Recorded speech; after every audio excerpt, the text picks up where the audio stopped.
Assalamualaikum warahmatullahi wabarakatuh. Saya Putri Ayu Tami dari Universitas Islam Negeri Sumatera Utara, Pendidikan Matematika semester 4 akan menjelaskan materi relasi dan fungsi. Langsung saja, apakah pengertian dari relasi itu? Relasi adalah hubungan antara anggota pada suatu himpunan dengan anggota himpunan lainnya. Relasi dari himpunan A ke himpunan B ialah menghubungkan anggota-anggota himpunan A pada anggota himpunan B. Selanjutnya adalah pengertian dari fungsi. Relasi dari himpunan A ke himpunan B disebut fungsi atau pemetaan jika dan hanya jika setiap anggota himpunan A berpasangan dengan tepat satu anggota himpunan B. Selanjutnya adalah perbedaan relasi dan fungsi. Dari contoh 1.1 itu merupakan relasi, tapi bukan fungsi. Alasannya karena pada anggota A terdapat satu anggota yang tidak memiliki pasangan. Lalu pada contoh 1.2 itu merupakan relasi, juga berupa bukan fungsi. Karena pada anggota A salah satu anggotanya memiliki dua pasangan pada anggota B. Selanjutnya pada contoh 1.3 itu berubah relasi dan juga berupa fungsi. Ya benar, karena pada anggota A-nya tepat memiliki satu pasangan pada anggota B. Namun kita lihat pada anggota B, C-nya itu tidak memiliki pasangan. Nah, itu tidak berpengaruh.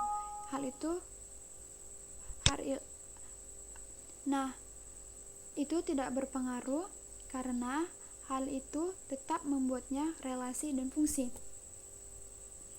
Yang selanjutnya adalah mencari domain, kodomain, dan range. Domain itu adalah daerah asal, kodomain itu adalah daerah lawan, dan range adalah daerah hasil. Dari materi yang kita lihat ini, maka kodomainnya yaitu adalah bagian A.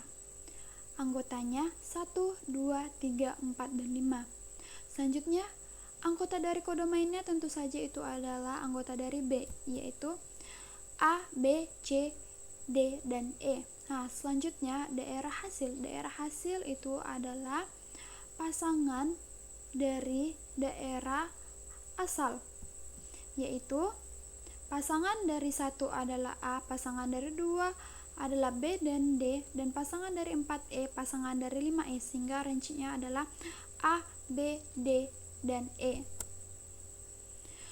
Selanjutnya adalah menyatakan suatu relasi. Ada 3 cara menyatakan suatu relasi. Yang pertama, diagram panah. Yang kedua, himpunan pasangan berurutan. Dan yang ketiga, diagram kartesius. Selanjutnya adalah contohnya. Yang pertama, diketahui himpunan A 1, 2, 3, 4, dan 5, dan himpunan B, becak mobil, sepeda motor, dan bemo. Relasi yang menghubungkan A ke B adalah banyaknya roda dari. Tunjukkan relasi tersebut dengan cara diagram panah dan pasangan berurutan. Selanjutnya adalah contoh nomor 2. Ubahlah himpunan pasangan berurutan berikut menjadi relasi diagram kartesius, yang mana himpunannya Eva merah, Tia merah, Roni hitam, dan Dani biru. Sehingga penyelesaian pada diagram panahnya adalah sebagai berikut. Dan penyelesaian pada pasangan berurutan adalah juga sebagai berikut. Berikut juga adalah penyelesaian untuk diagram kartesius dapat dilihat. Baiklah, selanjutnya adalah jenis-jenis fungsi. Yang pertama adalah fungsi injektif. Fungsi injektif atau sering disebut dengan fungsi into atau fungsi 1,1 merupakan fungsi yang mana fungsi A ke B dikatakan fungsi injektif jika dan hanya jika anggota kodomain hanya dipasangkan satu kali dengan anggota domain. Fungsi injektif ini, kodomainnya boleh tidak memiliki pasangan, namun tentu saja semua anggota kodomainnya harus memiliki satu pasangan, tidak boleh memiliki lebih dari satu pasangan. Dan berikut adalah contoh dari fungsi injektif. Nah, itu adalah gambarnya.